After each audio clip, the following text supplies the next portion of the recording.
다음 소식 이어서 전해드리겠습니다. 주한미군 기지 반환 소식을 전해드릴 텐데요. 저희 취재기자, 정치부 출입하는 취재기자가 지금 나와 있습니다. 한동인 기자와 함께하겠습니다. 자, 한 기자. 지금 한미 정부 이게 원주 부평 동두천 폐쇄됐던 그 주한미군 기지죠.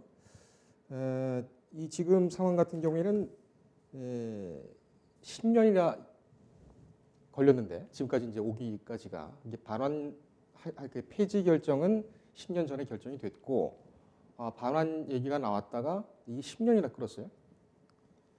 이 지지부진하던 이 반환 문제가 이렇게 갑자기 이 속도를 타게 된 건 왜 그렇습니까? 네, 일단 어제 한미 양측이 평택에 위치한 주한미군 기지인 캠프 험프림스에서 주한미군 주둔 지휘협정 합동위원회를 열고 이 같은 합의를 도출했습니다. 우선 즉각 반환되는 곳은 원주 2곳과 동두천, 부평 총 4곳입니다. 용산기지의 경우에는 공식적 반환 절차를 밟아가기로 합의했습니다. 다만 조건이 있습니다. 한미 양측은 오염 정화 책임 문제와 주한미군의 현재 사용 중인 기지의 환경관리 방안, 그리고 한국 측이 제안하는 소파 관련 문서 개정 가능성에 대해서 한미 간 협의 지속이라는 조건 하에 이 같은 결정을 내린 겁니다. 예.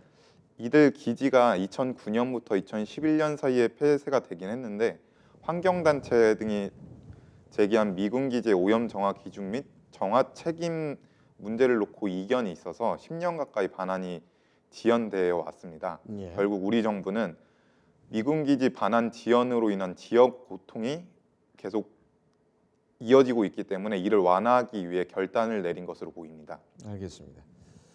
용산 기지가 그동안 외국 주둔의 어떤 그런 상징적인 용산 미군 기지의 상징적인 그런 이름으로 또 불리지 않았습니까? 용산 미군 기지도 반환이 되는데 이거의 어떤 사회적 의미일까요? 역사적 의미일까요? 어떤 의미가 있습니까? 우선 용산은 그동안 외국 군대 주둔지 역할을 해왔습니다. 표를 보시면 용산 기지의 역사가 나와 있는데요. 용산은 13세기 말 고려시대 때 최초로 외국군 주둔이 시작됐습니다. 당시 몽골군 침략 때 용산에 일본 정보를 위해 병참기지가 설치된 것이 그 시작입니다. 이후 1592년 임진왜란 초기에는 왜군이 용산의 후방 병참기지를 조성했고 근대에 들어선 미군 정시기에 미 7사단이 주둔해 3년여간 사용하기도 했습니다. 대한민국 정부 수립 후에 한국군이 단독으로 주둔하긴 했지만 이 기간이 1년도 채 되지 않습니다. 그런데 한국전쟁 발발로 미군이 다시 들어서면서 지금의 용산기지가 자리를 잡았습니다. 이후 1987년 전평시 작전 통제권 전환과 함께 용산기지 이전 논의가 시작됐고 바로 어제 공식적인 반환 절차의 첫 발을 내딛는 합의가 이루어졌습니다. 이에 우리 정부는 이번 합의가 용산의 외국 군대 주둔지로서의 시대를 마감하고 우리 국민에게 돌아오는 상징성이 있다고 설명했습니다. 또 그간 용산 기지에서 한미 동맹의 역사가 시작되고 이어져 왔다면 이제는 용산 시대를 넘어 평택 시대로 개막으로 한미 동맹의 새로운 시대로 발전해 나가는 상징성도 있다고 말했습니다. 예. 용산이 고려 시대 때부터 외국 군대가 주둔했다는 것은 아마 아시는 분은 많지 않을 것 같습니다. 상당히 오래전부터 용산에 그 외국 군대들이 들어와 있었군요. 근데 왜 하필이면 용산에 들어와 있었을까요? 거기가 아무래도 서울의 중심이고 교통의 요충지이기 때문에 그런 것일까요? 예, 그렇습니다. 터가 나쁘다는 얘기는 없습니까? 터가 나쁘다는 얘기는 아직 들어보지 못했습니다. 예, 그거 아주 뭐 노른자 땅이니까요. 네. 예, 알겠습니다. 반환 조건을 보면 협의를 지속한다는 조건 하에 그 비용 문제라든지 여러 가지 또 변수들이 좀 있습니다. 이 문제는 앞서 말씀드리기도 했습니다만 우리 정부가 그러니까 우리 세금으로 내게 되는 것이죠. 이렇게 되는 건데 이 오염 문제라든지 반환 문제 이것에 대해서는 그 양국이 어떻게 합의가 된 겁니까 구체적으로? 우선 앞서 언급한 것처럼 조건을 걸고 4개 기지를 즉시 반환하는 건데요. 결과적으로 보면 오염 정화 정책 책임 문제에 명확한 결론을 내지 못한 채 우선적으로 합의를 했습니다. 예. 정부는 이렇게 설명을 합니다. 기존에는 한미 간 정화 책임 관련 협의가 장기간 공전돼 기지 반환 자체가 지연됐고 미국 측과 정화 책임 관련 합의에 이르지 못한 상태로 수파 관련 협의를 종결했었습니다. 이번에는 미국 측의 정화 책임과 환경 문제 관련 제도 개선 등에 대해서 협의의 문을 열어놓고 기지 반환을 받는다는 점에서 차이가 있다는 것입니다. 예. 즉 오염 정화 책임에 대한 협의는 계속하지만 우리 정부가 우선적으로 정화 작업을 시작하고 비용도 우리가 부담한 후에 합의점을 찾는다는 이야기입니다. 현재 4개 기지는 토양과 지하수 오염 등이 심한 것으로 알려져 있는데요. 오랜 주둔 기간에 걸쳐서 미군이 낡은 유류 저장 탱크 배관에서 기름 새어 나오고 폐기물을 지속적으로 소각해온 탓입니다. 부평 기지의 경우에는 토양에서 발암 물질인 다이옥신유가 검출되기도 했었습니다. 또 정부 실태 조사에 따르면 4곳의 정화 비용은 약 1,100억 원에 달할 것으로 추정됩니다. 하지만 현재까지 미군이 미군 기지 폐쇄 이후에 정화 비용을 부담한 사례가 없어서 결과적으로는 우리 정부가 이 모든 것을 부담할 것이란 분석도 있습니다. 예. 그럼에도 정부가 이 같은 결정을 내린 이유는 지역 고통을 덜기 위해서입니다.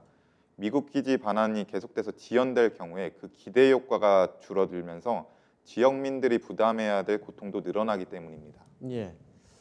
10년간 끌어왔기 때문에 뭐 빨리 반환되어야 한다는 것은 기정사실이죠.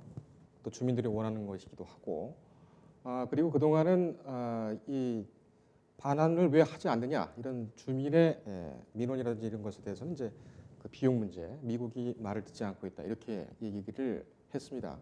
10년 동안 계속되어 온 고통이기 때문에 이제는 경감해 주는 것이 맞다 이런 분석도 나올 수가 있겠죠. 하지만 반환 조치 이 타이밍이 좀 서둘렀다 이런 얘기가 있습니다. 즉 다시 말해서 한미 주한 미군에 대한 방위비 협상 이것과 어떤 연결점 있지 않느냐 이런 지적도 있습니다. 어떻게 보십니까? 예, 그런 해석들이 나오고 있습니다. 양측 간 합의는 우선 우리 정부의 결단에 따른 것인데요. 긴 시간 논쟁거리였던 오염 정화 비용을 일단 우리가 부담하기로 했기 때문입니다. 정부의 이러한 결단이 결국 방위비 협상을 고려한 것이 아니냐는 해석이 나오고 있습니다. 지난 9월부터 주한미국은 방위비 분담금 협상이 시작됐는데요. 아직까지 어려움을 겪고 있습니다. 미국이 올해 분담금의 5배가 넘는 금액을 요구하고 있기 때문입니다. 따라서 1,100억 규모의 오염 정화 비용을 우리가 우선 분담한다면 방위비 분담금 총액을 키울 수 있지 않느냐는 분석입니다. 예. 여기에 아직 남은 미군 기지 20여 곳의 오염 정화 비용을 합하면 1조 5천억 원 규모가 될 수 있다는 전망도 있습니다. 다만 자칫하면 방위비에 정화 비용을 담아 우리로선 자충수가 될 수 있다는 분석도 나오고 있습니다. 우리의 방위비 협상 기조가 현행 방위비가 다루는 내용만을 주장하는 것인데 추가 금액이 될 수 있기 때문입니다. 그래서 우리 정부는 방위비 협상 과정에서 오염 정화 비용을 우선 부담함으로써 동맹 기업 카드 정도로 활용할 것으로 보입니다. 외교부 관계자도 이와 관련해선 4개 기지 반환은 방위비 분담 협상과는 무관하게 결정했다고 밝혔습니다. 네, 일단 이게 10년간 끌어왔던 그 반환 비용 부담, 이 부담에 대해서는 우리 정부가 일단은 먼저 그 부담을 하고 우리가 동맹으로서 이 정도 성인 보이지 않았느냐 이렇게 하면서 방위비 협상에 어떤 긍정적인 카드로 쓸 수 있다 이런 해석은 가능한 것이군요. 네, 그렇습니다. 방위비 협상 얘기가 나왔으니까 잠깐 좀 물어보고 가겠습니다. 미국에서는 지금 뭐 실무자가 차관보인가요? 국방부 차관보가 무기를 대신 뭐 판매하는 것으로 얘기가 진전될 수 있다 이런 내용에 대해서 부정을 하지 않았어요. 예, 그렇습니다. I think so 하고 뭐 긍정을 했습니다. 예. 이게 현실화될 가능성도 있습니까? 그럼? 어느 정도 현실화될 가능성도 있다고 보입니다. 미국 의회에서도 이런 내용들이 계속해서 나오고 있고요. 우리 정부도 방위 분담 협상을 계속하면서 그 같은 노력을 계속 이어가고 있습니다. 알겠습니다.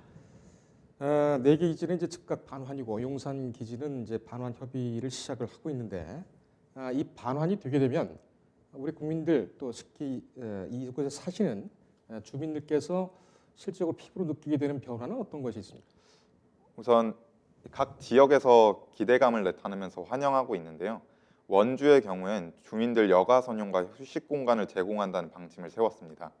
기존 부지에 있는 건축물과 시설물에 대해서는 현장 조사를 통해서 리모델링을 계획하고 있고요. 또 문화체육공원 조성 등이 계획된 상태입니다.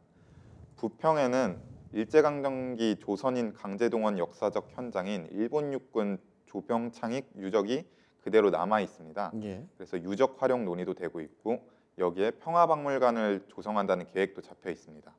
결과적으로 보면 미국 기지 반환으로 해당 부지에 있는 주민들의 품으로 돌아오게 되는 것입니다.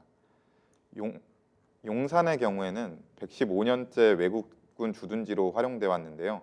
이제 생태 역사공원으로 조성될 계획에 있습니다. 지난 2014년에 용산공원 종합기본계획 발표 당시 정부는 2027년 완공을 목표로 설정했었습니다. 다만 용산기지의 경우에는 환경조사와 토양 오염정화 문제로 미국 측과 협의를 해야 해서 정확한 반환 시기를 예단하기엔 아직 어렵습니다. 하지만 그간 협상이 진척도 보이지 못하다가 이번에서 반환 협상이 시작돼서 용산기지 반환과 국가공원 조성의 첫발이 시작됐다는 점에서 의미가 있습니다. 예. 알겠습니다. 일단 뭐 방위비 협상 문제, 또 지소미아 문제, 동북아 안보 문제 여러 문제하고 관련이 있기 때문에 이 반환이 실질적으로 이루어질지 어떤 진통이 있을지는 또 계속 봐야 되겠습니다. 여기까지 듣겠습니다. 예, 정치부 한동인 기자와 함께했습니다. 고생했습니다. 인터넷에 떠돌아다니는 수많은 뉴스 기사. 아직도 포털에서 일일이 검색하세요? 이제 뉴스통에서 터치 한 번으로 손쉽게 확인하세요. 최근 내가 구독한 기사를 분석해 오늘의 기사를 추천하는 개인 맞춤형 AI 뉴스. 나만의 공간인 뉴스북에서 콘텐츠를 편집하고 이용자와도 활발한 소통이 가능합니다. 사진과 영상 자유롭게 이동하고 언론사 기자들이 실시간으로 업로드하는 동영상도 확인해보세요. 더 풍성하고 새로워진 뉴스통. 지금 바로 만나보세요.